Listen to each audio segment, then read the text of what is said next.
Okay, it looks like at this point that most people who were waiting are in and ready to go. So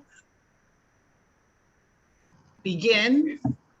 Good morning. Oh, I guess we have slipped into the afternoon. So good afternoon, everyone. My name is Sandra Henniger.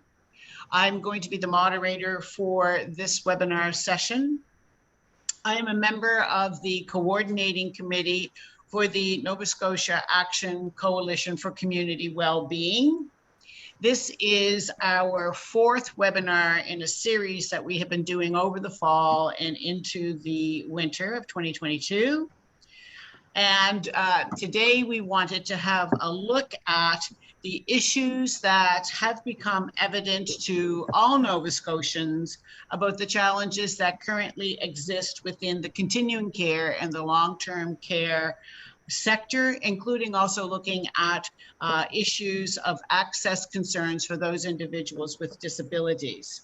I think that it's probably no secret that there have been concerns prior to the pandemic around some of the issues that were evident, maybe only if you were from within the continuing care setting. But as a result of the pandemic, it certainly laid open for many people to see that there are some continuing struggles. So while we will certainly hear about some of those issues from people who are working within the sector, we also want to try to have people think about what might be some of the go forward or potential solutions, things that organizations like ourselves and the many different organizations that make up the coalition could assist in moving forward through advocacy, etc.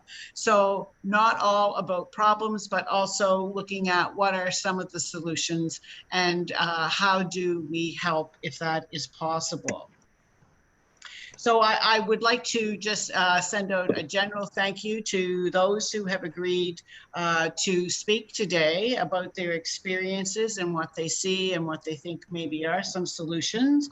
I will introduce the speakers one at a time as they do speak.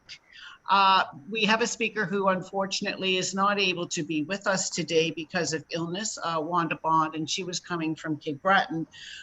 So she has been ill and said that she just didn't think her voice was going to hold out. So unfortunately, she's not able to make it. I think everyone is on mute, and so only the speaker will be unmuted, and we ask that all questions be kept to the end, and I will try to do time checking, but now that we're down to 3 speakers, we probably have a little bit more time. For questions or comments, you can use the chat function, and at the end of all the presentations, we will go to that function and see what comments and address them to the speakers or to each one. That being said, I also wanted to do an acknowledgement, a land acknowledgement, before we begin. So as we gather today, let us pause to remember that in this region, we live and work on lands that are the ancestral home of Indigenous nations whose identity is integrated with the earth and water beneath our feet. In this area, the land is the historical territory of the Wabanaki peoples, predominantly the lands of the Mi'kmaq, Maliseet, and Passamaquoddy. May we live with respect on this land and live in peace and friendship with its people. May we keep them in our hearts and minds as we move through this time together today. So our first speaker is Louise Riley. Louise has been a CUPE union member since August 1982, and she has been employed at the same Halifax nursing home for over 40 years. She has held a number of union positions over that period, including shop steward, chief shop steward, vice president, and has been president of the local for the past 25 years. He is also chair of the Nova Scotia Long-Term Care and Community Services Coordinating Committee. Nursing homes and their residents are very important to her, and she thoroughly enjoys the work that she does. So Louise, I will turn it over to you. Okay, thank you. Good afternoon. Like Sandra had said, my name is Louise Riley. I am the chairperson of the Long-Term Care and Community Services Coordinating Committee. I represent 4,500 workers in long-term care.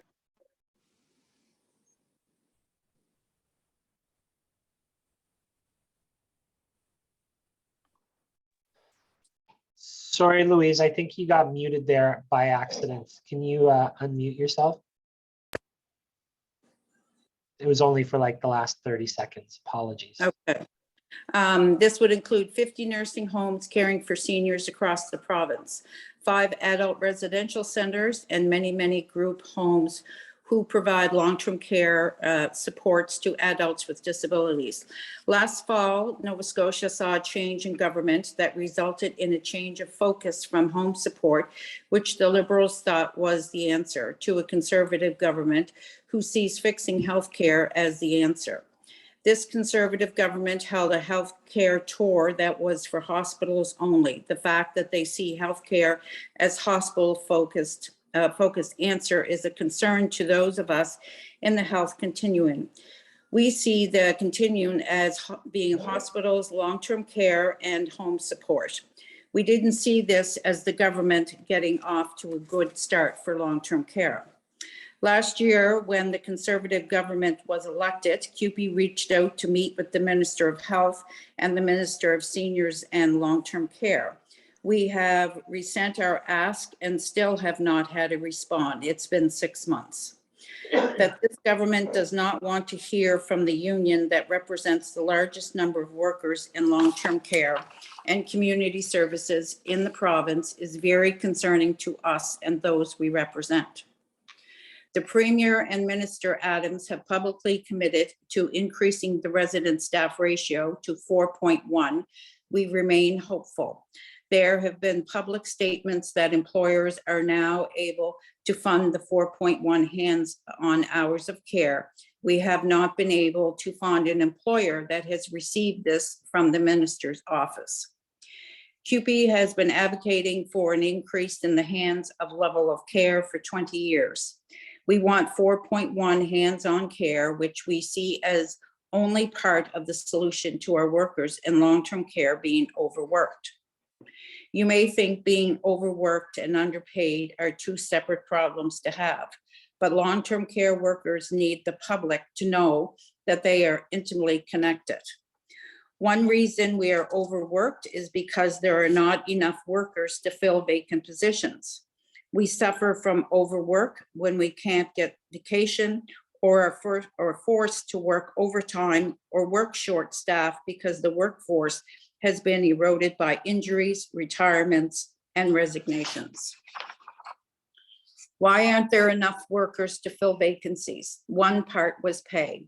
Recently, the government made an announcement that they are increasing the CCA rate of pay by 23%. While this news is amazing and the CCAs look forward to receiving the wage adjustment, CCAs also recognize that caring for residents requires a team and that environmental, dietary, laundry, to name but a few, were left behind.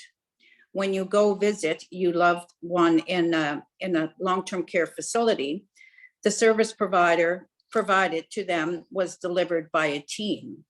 When you make more at fast food place, how long do we think we will keep our support workers with gas closing in on the $1.60 a liter? It remains an unfortunate fact that in Nova Scotia, the longer you work in long-term care as a support worker, the less you can expect to make.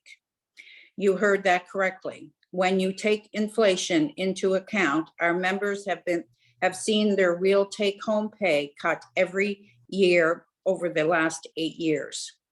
Overwork, which results in people leaving the sector. If there is a second message our workers need the public to see, it would be this: give us the time to care. What we mean by having the time to care is that long-term care homes need to have a ratio of care that is legislated at 4.1 hands-on hours of care. It's been 20 years since CUPE bargained in the last ratio of care. It remains stuck at 2.45. This is 2.45 includes only hands-on care, and CUPE is advocating that this ratio remains representative of only hands-on care. 20 years ago, residents would drive themselves to their nursing homes. Now they are often brought in by ambulance. Acuity of care has increased, but the time to care has not followed suit. If we are successful in our advocacy for 4.1 hands-on care, what we see if the government funded and legislated staffing levels at 4.1 hours. Staff who are not exhausted and injured by their workload. Staff who can call in sick without condemning that their coworkers to work short that shift. Any staff who can again experience the joy that first drew them to the profession, caring for a person in need. These issues are at the root of why long-term care workers are being burnt out and leaving a job they love. In January 2020, CUPE who worked at a nursing home in Pictou County decided to see for themselves what 4.1 hours of care per resident would look like. Our members came in on their day off to bring the resident staff ratio to 4.1 hours of care per resident from the funded level of 2.45. The impacts were incredible. Staff had the time to talk to residents or curl their hair. There were no falls during the period of the fully staffing experiment and no behavioral incidents. Most tellingly, our members told me about how even that short period of being able to have the time to care rekindled the love that they have for their profession. The happy side effect of investing in higher staffing levels is that our seniors will benefit from better care. To conclude, I haven't even mentioned the word pandemic until now. The past 2 years have been extremely difficult for everyone, and in particular for residents and workers in long-term care. There have been a lot of things said about the importance of the work of our members do. CUPE is currently in bargaining for its long-term care sector workers. We may need to exercise our solidarity in the fight for better staffing levels and better pay for our support workers. It is our hope that the public will support our fight for better for our residents and those who serve them. Thank you.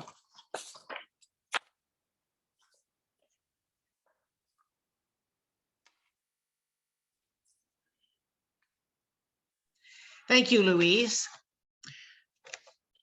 I am going to now turn it over to Rose. Rose Demeter is with us next.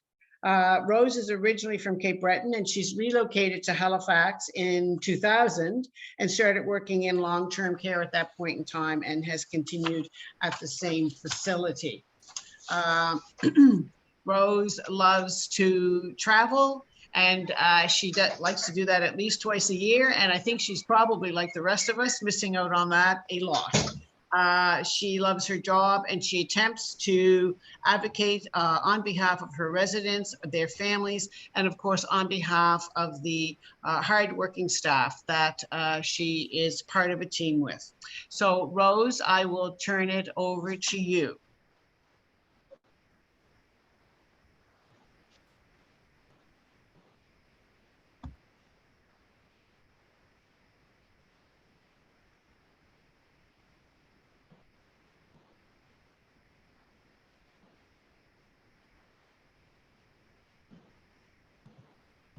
Wonderful population, but yet very vulnerable.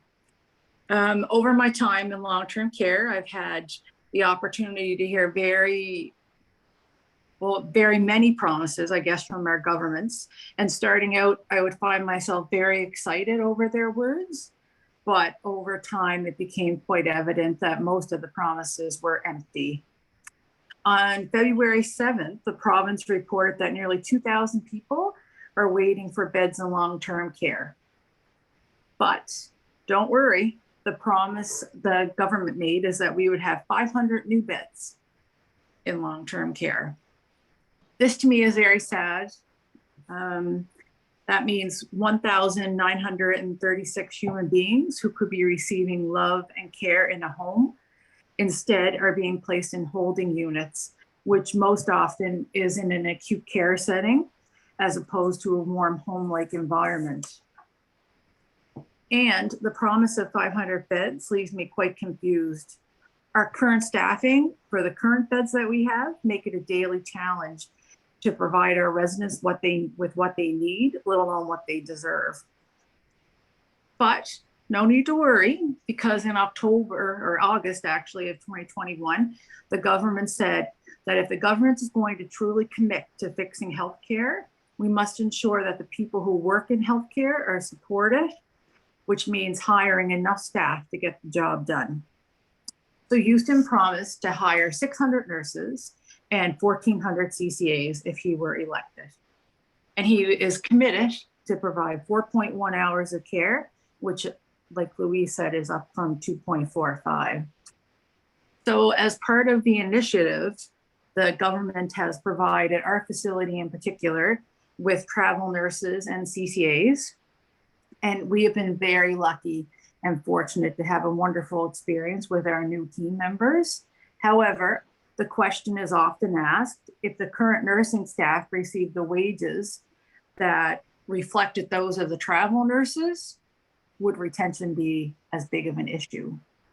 And would the government need to bring in out-of-province nurses to fill in the staff at the homes that we already have staff in, but we just can't retain?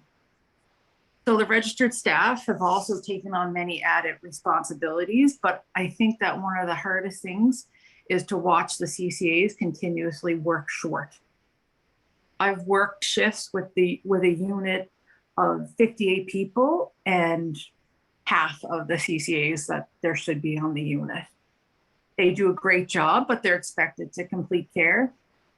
They're expected to help with all meals. They're expected to toilet and do hygiene checks on the residents. And overall, they're expected to keep the entire unit safe. The CCAs are exhausted and the residents are not receiving the love and the care that they so desperately deserve. We're challenged to triage and complete physical needs with no real time to focus on the psychosocial aspect, which is equally important for decreasing aggression and decreasing responsive behaviors. And as a registered staff, it's become increasingly frustrating to care plan. I'm being encouraged to care plan based on the facility limitations as opposed to the individual client and what their needs might be. So what an exciting announcement when the government said that the CCAs in Nova Scotia would be receiving a 23% wage increase. Great news, but there are several other team members who make up the healthcare that need recognition and need an increase in pay. It's like Louise said, if one member of the team is not there, then our job wouldn't be able to get done. We count on everybody, and everybody deserves to have that acknowledgement and recognition. I think that we need to continue to lobby the government to ensure that the long overdue changes are made to better the quality of life for the staff and for the residents. We are working with human beings, and these human beings have contributed to society throughout their lives, and they each have a story to share. And the staffing to client ratio definitely needs to increase now so that we can listen and that these stories can be heard. Thank you.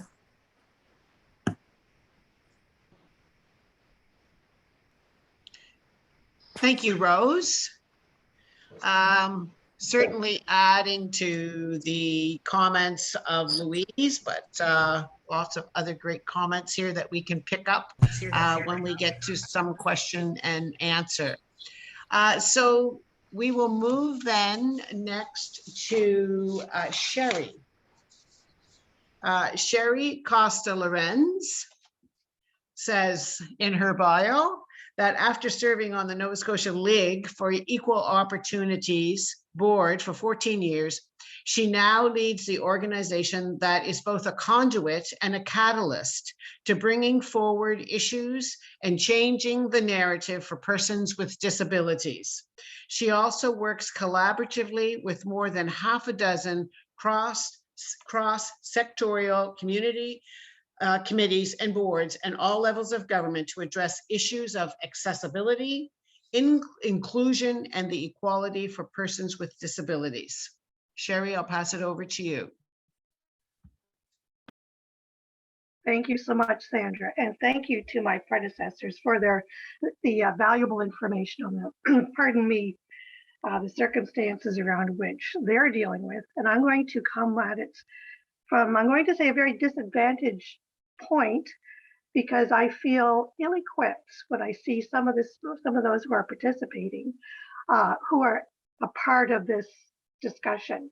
And I'm going to point out Amy Moonshadow, Vicki Levesque, and Jen Powley as first voice who lived this experience that I'm speaking of.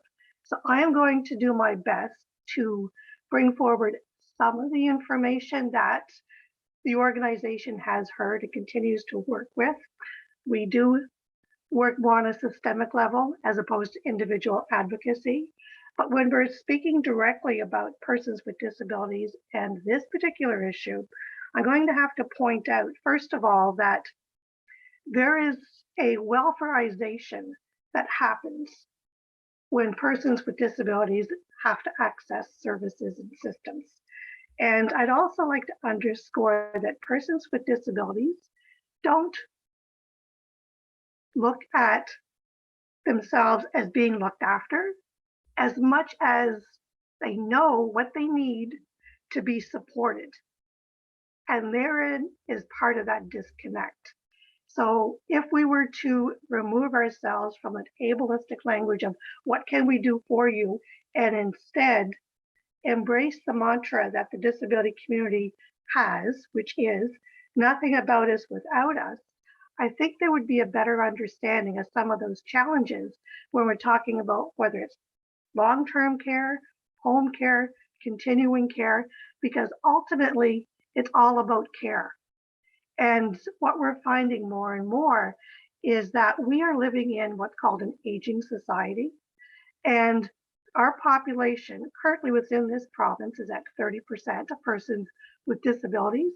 And when we fold in the fact that persons are also aging into a disability, that further complicates the resources needed to deliver the appropriate services. So having said that, one of the things I would like to point out is that during this whole COVID pandemic, what became very profound was that the spotlight was put on the inequities, specifically for those who are in long-term care. And contrary to popular belief, it is not only aging people who are in long-term care. We have young persons who the only alternative that is being provided or was provided is to be in a long-term care facility in order to have adequate supports. That in and of itself should speak volumes to us as to why that is even happening.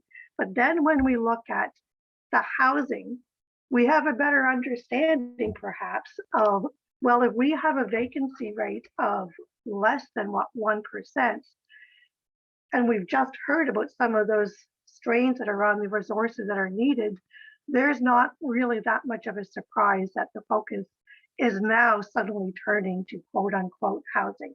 But this is not something that has happened overnight. This is something that has been repeatedly pointed out over the past decade, if not more, that we are heading for a crisis. And the disability community has been having this conversation with multiple levels of government for decades. So while we can say, whether it's one government or another, collectively as a community, we have to recognize that these challenges around resources are not going to be going away immediately, that we have to come together and come up with some solutions that are going to address those needs. And I'm going to say that when we're talking about the needs in the community, the best voice to be heard are those who are impacted the most. So that in and of itself would be persons with disabilities. It'd be those who are living within those situations of the long-term care facilities. I mean, we did hear some numbers around housing here in Nova Scotia, and I don't know if we're aware, but in a country, we are looking at over 430,000 adult Canadians estimated to have unmet home care needs. That's a huge number. And when we break that down into the numbers here in Nova Scotia, and a province that coincidentally just last year increased our population by almost 10,000, we have to look at the infrastructure that is not there. And one of the challenges that we have is that, well, on the one hand, we can say, well, we'll throw money at it. Throwing money at it is a short-term solution and sometimes can create an issue, because if we have those who are in a unionized environment and are getting an increase in salary, then we have to look at those who may not be in a unionized environment, providing similar or the same services and resources, but will not be able to access that increase. Then we have those who have to pay that resource. And quite frankly, I don't think a person with a disability should actually have to pay to take a bath. I'm sorry if it sounds crass, but I just, that is beyond me. But we'll put that aside for the time being. But when we're looking at the opportunities as a caregiver, if you can get a better pay with benefit over there, why am I going to stay, get less with no benefits here? We have to recognize that that is going in and of itself to create another challenge. So I don't have all of the solutions. I do know that we have worked collectively with the provincial government. We know that there's progress being made. We also know that it's not being made fast enough. And while we welcome some of those changes, we still have a long way to go to address some of those needs. The reductions in services and the poor communications, that in and of itself, I mean, when we have persons who needed attendant care, but that care was being canceled within 10 to 15 minutes notice, and that person who was to receive that care is now left days without any indication of when somebody could be here to assist with those needs. That is unacceptable, completely unacceptable. And I know that is a different perspective than what some may have been expecting with my approach to this. But as a frontline organization that has advocated for decades, I would be remiss if I didn't bring that forward. And I would also be remiss if I didn't give the opportunity to the Vicky Levesques and the Amy Moonshadows and the Jen Powells to have their say, because these are the first voice individuals who are living this. And whatever time I would have in speaking on this opportunity, I would gladly give that over to any one of those three to give first voice perspective.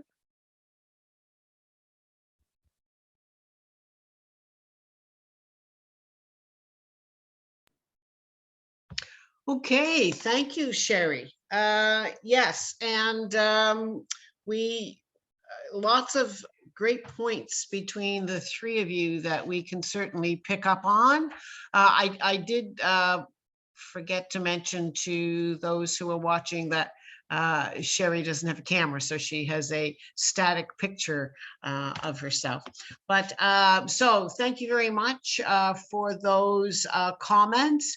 And we have lots of time for comments from anyone within the listening audience. So if you want to do a question or a comment in chat, I will certainly keep my eye out for that. I know that Vicky did want to speak. She had reached out through chat. So Vicky, if you can unmute yourself. So this is Vicky Levesque. Hi, guys, and yeah, thank you, Sherry, for bringing up First Voice, because I was shocked when I was here and what I saw was there were no First Voice advocates of people actually living in this environment. And let me tell you, this environment is not suitable for any human ever, regardless of age. But and that's not due to the staff. It's really not. My staff are wonderful. But when you congregate so many different people in a small area, like for example, my nursing home has 190 residents, and even before COVID, we were lucky enough to never have COVID kill anybody here. But before COVID even was a thing, if a flu got into the older residents' floors, so floors 3 and 4, we had a parade of corpses for weeks because this congregate setting is a factory for the spread of disease.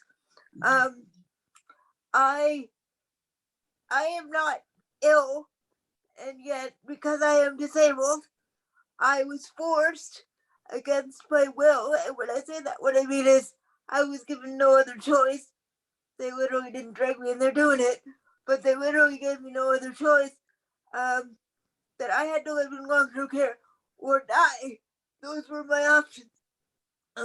Because my family could no longer physically support my needs. So we did try to get VON to come in to assist, but a lot of the time, what would happen was what Sherry discussed, which is 10 minutes before they're supposed to show up, they call and say we can't make it.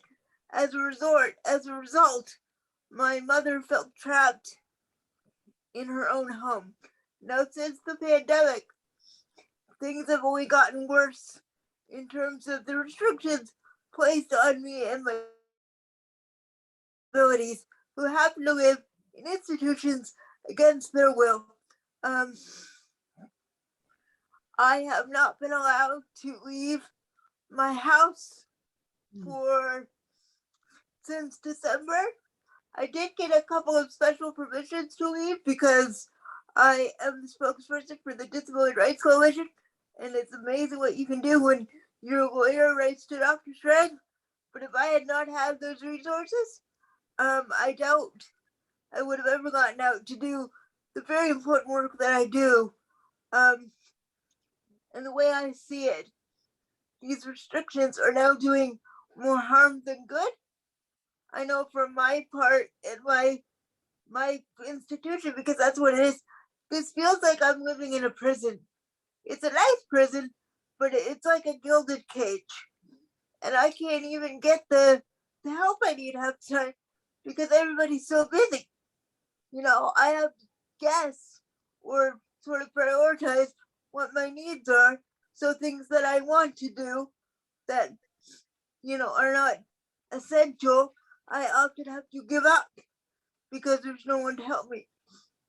Now, I am getting out of long-term care in May because it's amazing what happens when you threaten to sue the government. But I should not have had to fight 10 years for my right to be included in my community. And I think it would be better for everyone involved if these big congregate settings no longer existed. So scale them down to lower the risk factor for disease. Make sure that the people you have to place in these homes together are compatible.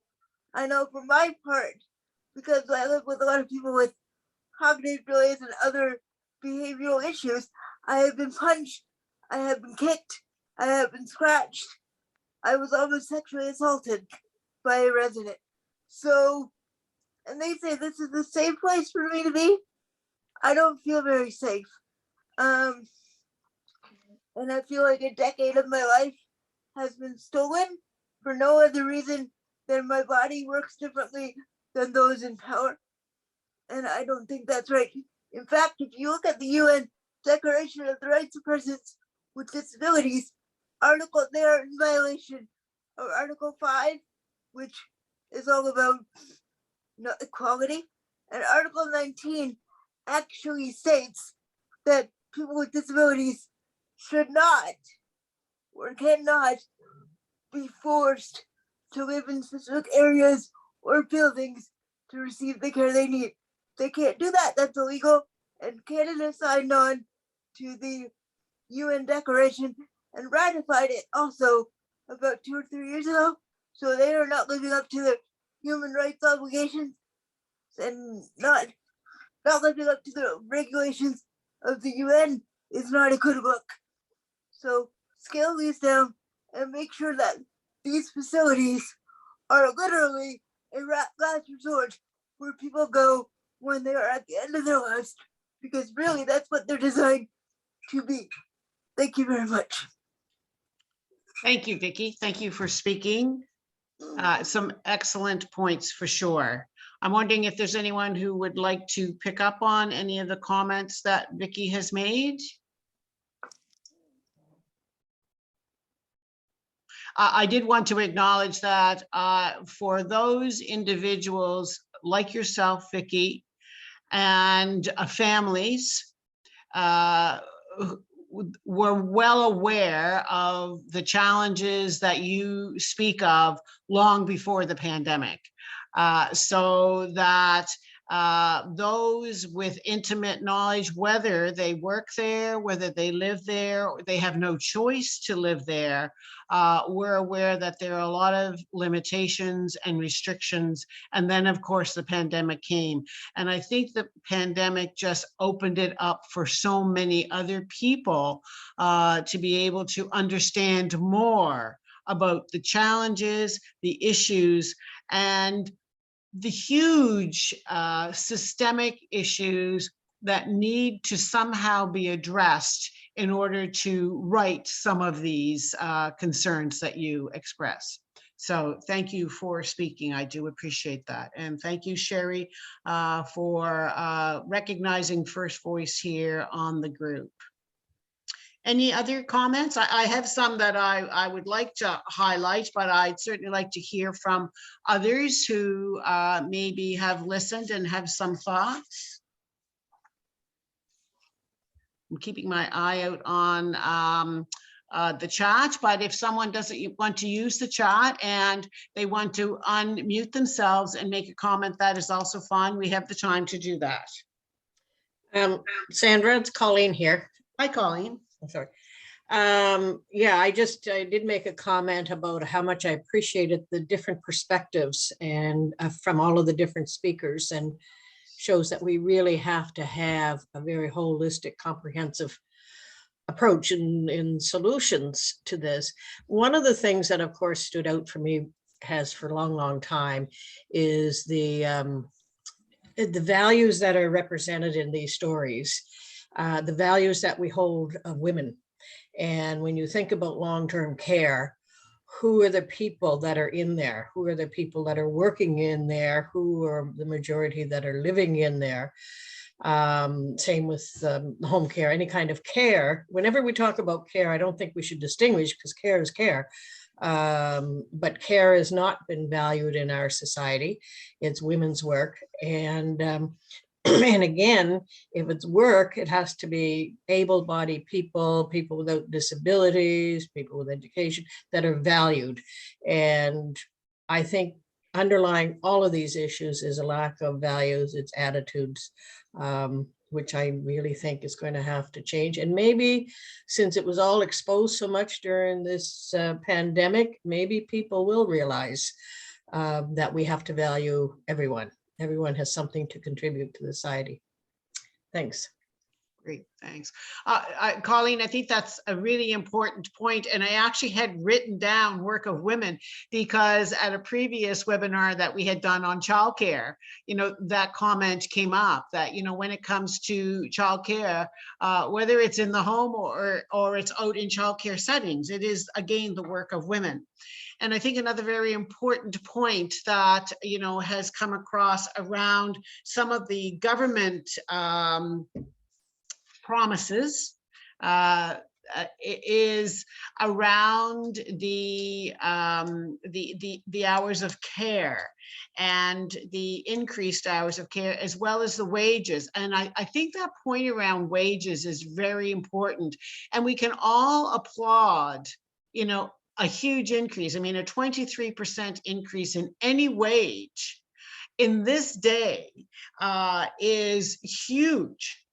But when you think about the fact, and it has been addressed here by both people, the first two speakers, that it does then put others at a disadvantage.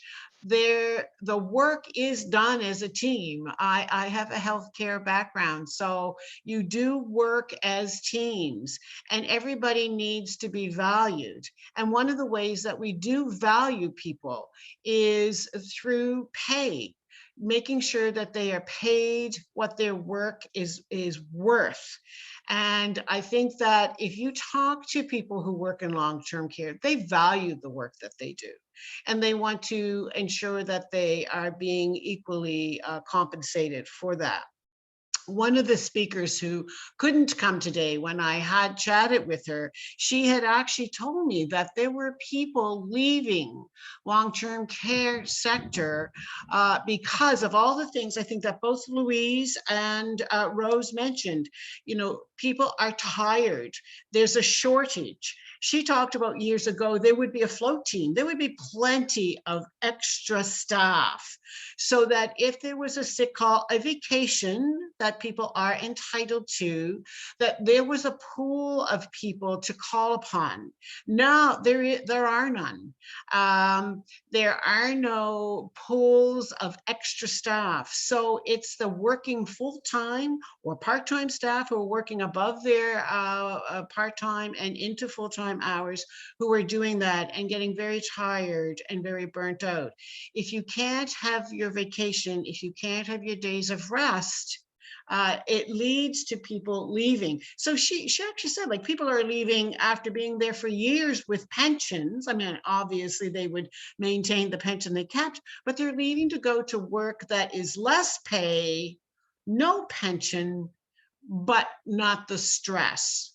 And I think the other important point that needs to be made, and she has made this and others have too, is that if the work doesn't get valued by hours of care, and I want to come back to that hands-on hours of care piece because Louise talked about that and sort of stressed that. So I want to clarify that. But hours of care and the workers to do it with the right compensation, then how are you going to recruit? How are you going to fill those positions? As Rose said, let's open up 500 new beds, but who is going to staff them?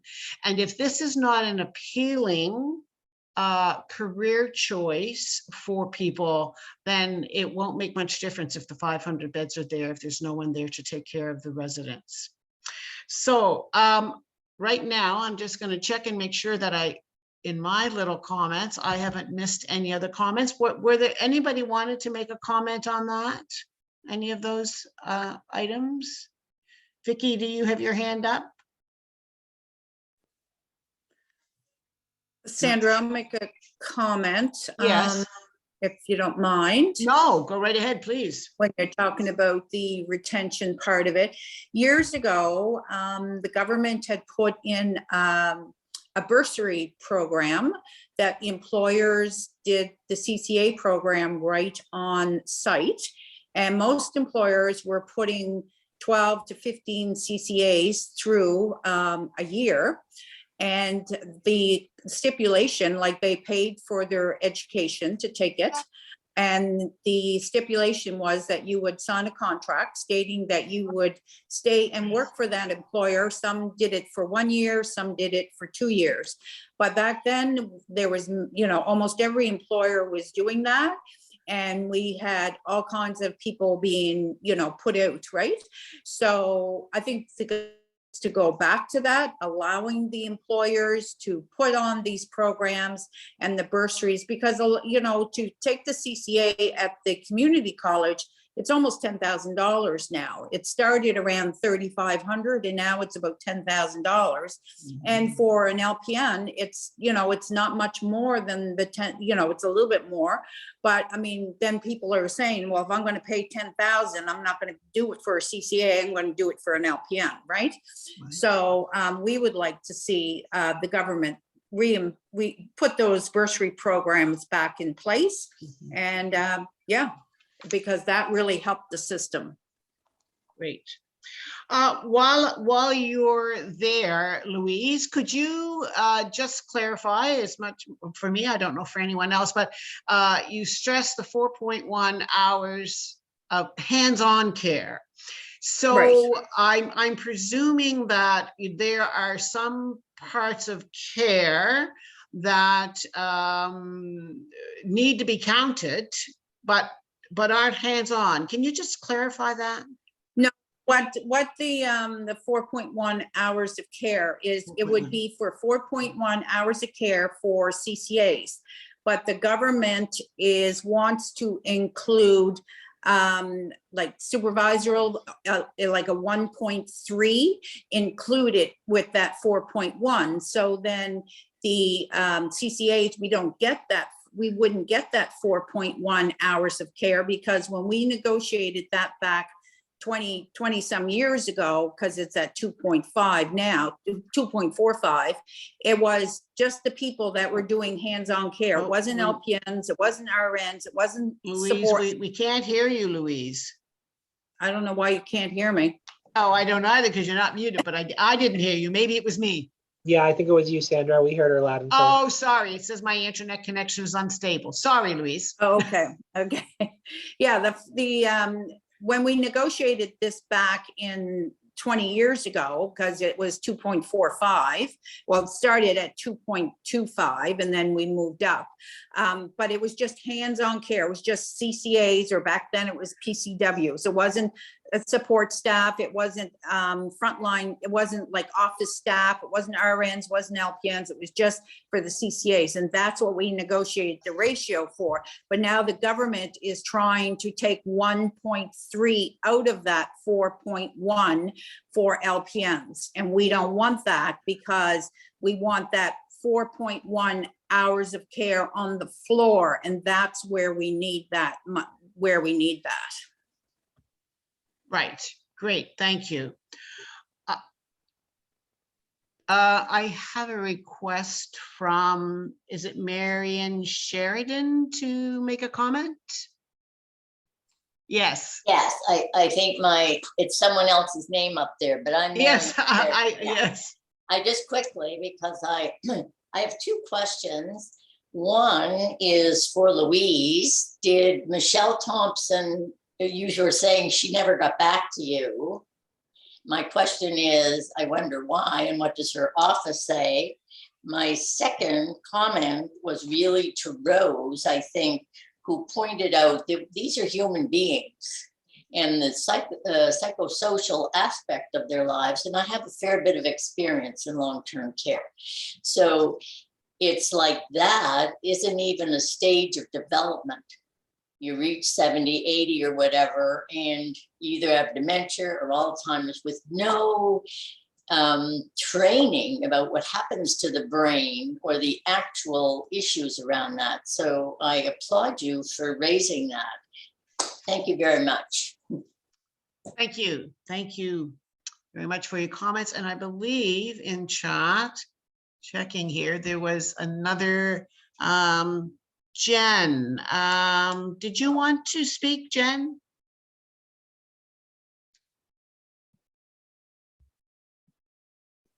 I don't think you answered my question about Michelle Thompson. I wondered if Louise could do that. Oh, sorry, yes. Louise?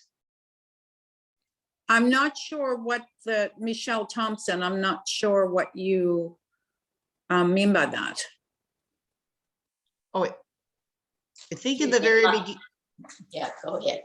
no, you go ahead, Dory. I You thought go at the ahead. beginning that QP had sent something to her because of the promises made. And I thought I heard that you said you did do that, but you did not get any response from her. No, we had sent emails or letters, I should say letters, to the government wanting to meet, but it was to the minister of health, or the minister of seniors, which is Barbara Adams, right? And the premier. We had sent it to both, and we never ever got a response back from them. Okay, great. Sherry, oh, sorry. Sherry wanted to make a comment. Yes, thank you. And I do acknowledge that we are here talking about long-term care, but the one thing that stands out to me, that while this is focused around long-term care, the work that has been happening in the disability community is to, as much as possible, discontinue long-term care, which equates to nothing less than institutionalization, with lack of decision-making for the individual, lack of freedom, social isolation, as has been demonstrated during this COVID crisis, and not being able to connect with family.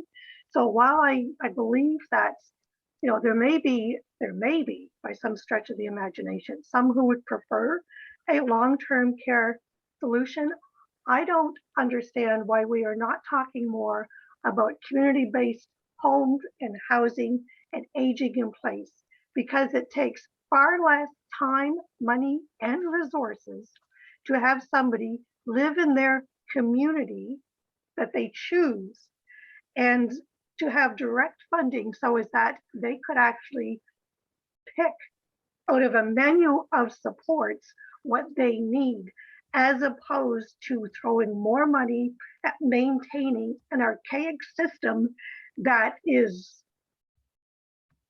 just not working.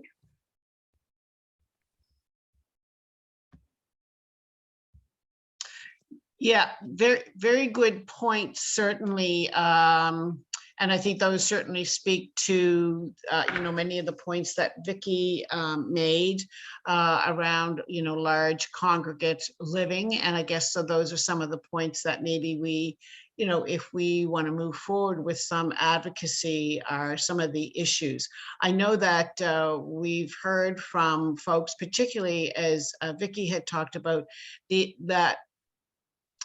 that younger population who have no choice of where they live and need to live within a senior's home.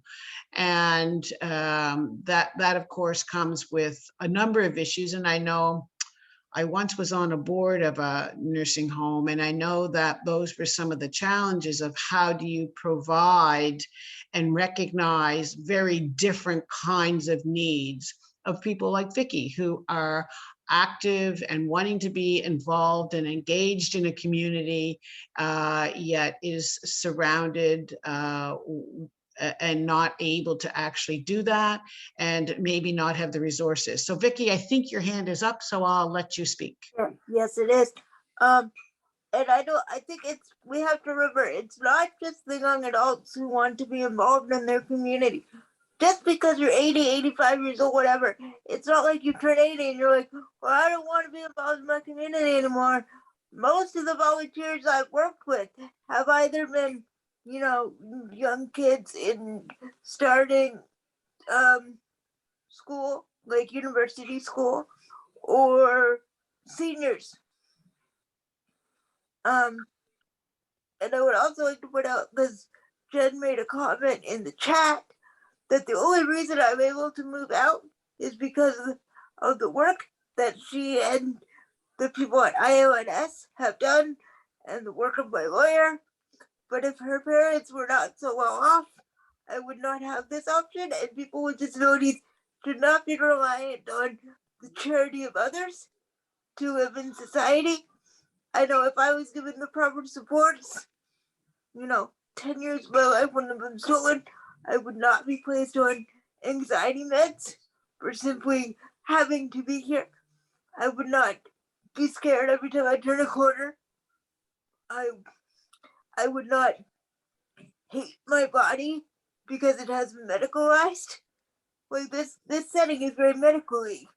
So it made me think me as less of a person and more of a body to be managed, which made me feel inhuman and just completely disgusted with myself, and actually made me suicidal, which is something I still struggle with to this day.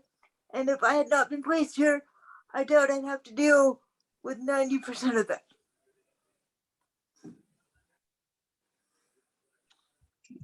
Thank you. Thank you, Vicki, for sharing.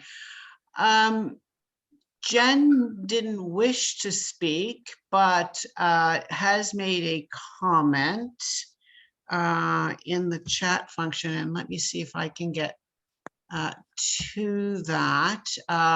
She did send it to everyone. So in case people haven't seen it, I will read it because she did ask me to read it. So Jen says that she has engineered a living arrangement where Vicki will come after renovations. I have a condo in the South End and my father purchased the condo next door. Independent Living will be renting them to eventually purchase them. So Independent Living Nova Scotia is working with the provincial government because a shared attendant model is not that much more than a nursing home in expense. But her comment is, but you should not need to have the resources I personally have access to in order to get that kind of care. So I think that again goes back to, those with resources can sometimes get to do things. Vicki, you talked about that, being able to get out to some disability meetings. And of course, Jen is now making that comment also. I'm just looking through my notes to see, I did see then that there are some particular issues that have certainly come forward. And I'm wondering if anyone has any other comments. Mildred has made a comment. And yes, saying that Vicki has lots of things to offer to the community. And I think your point too is, and many times we make general statements without really thinking about what it is that we're saying. And that yes, indeed, everyone has something that they can contribute, and age is not the defining factor on when you can and cannot, or when you stop being able to contribute. And I was glad to hear that Marion made the comment around picking up Rose's comment on the psychosocial aspect of care. Last year, a year ago, I guess it would have been during 2020, we did something on long-term care, and I know that there were some family members who did participate in that particular one, and were very very concerned about the lack of psychosocial component of care that was able to be given during the pandemic. And because of course, then many of the families couldn't go, they were then somehow got a designation of a family caregiver and were able to go in and take care of some of those needs. But the psychosocial component of nursing care and resident care is so important. So moving those hours up so that you're not prioritizing physical care over the psychosocial is a very important one, and one that we do need to continue to press government on. Are there any other comments? I won't belabor the conversation if there aren't any.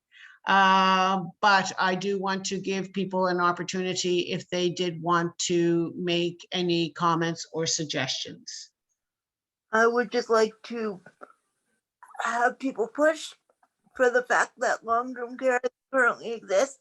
This institution-like model should be abolished immediately. And like Sherry said, those resources, that amount of money should be moved into supporting people in their communities, because not only is it morally right, it is actually cheaper. So if the government's worried about money, say, well, this is cheaper, sir. And conservatives like that. Great, thank you, Vicky. Yes, so advocating for care, and I think that also goes back to what Sherry had said, you know, that we need to have the voices of the people who are having certain needs to be involved in what happens and how those needs are being met. The housing piece was interesting because I was at another meeting and someone had actually talked about when she worked, I believe she was working in DCS a long time ago, 20, 30 years ago. And she was, they were placing people in the community. They never asked anybody what kind of, where they wanted to live. If it was a place and a roof over the head, that was what they got. And they got no resources or no supports to help them actually be successful. So having a place to be, and those were, of course, astounding numbers that Rose, I think, mentioned of 430,000 unmet care needs in the long-term care sector and the continuing care sector. That is huge. And I do want to stress that continuing care does have a home care, home support sector, and that equally needs to be boosted so that people can stay in their homes for as long as possible. So, final last word to anyone, and if not, any other comments or suggestions for moving forward? I would like to thank all of those who did sign on today to the webinar. I want to thank the speakers who spoke from both their hearts as well as from their experiences, many years of experiences with our speakers. They know of which they speak. They know the issues, and they have many of the solutions. So thank you, speakers. Oh, is Jen's hand up? Yeah, Jen says that she had pushback from the condo board regarding that if people with disabilities lived in the building, that sorry. Oh. They were worried that if people with disabilities lived in the building, the value. Oh, okay. The value of the condo would go down. Yes, Sherry's comment. That is discrimination. That is definitely an education component. I would say for sure. Thank you for sharing that. That's very disheartening to hear. And sue their asses, please. Pardon, Vicky? I said that's disgusting, and Jen should sue them. Yes, yes. So that is that's what I said. Yes, yes. So that's an advocacy education component for the general public around individuals with disabilities. And well, Sherry, we might have to link on that one.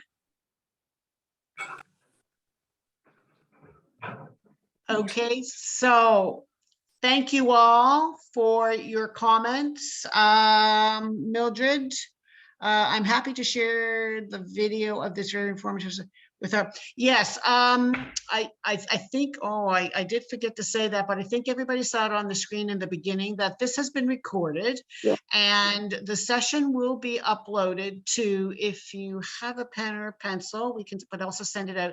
It's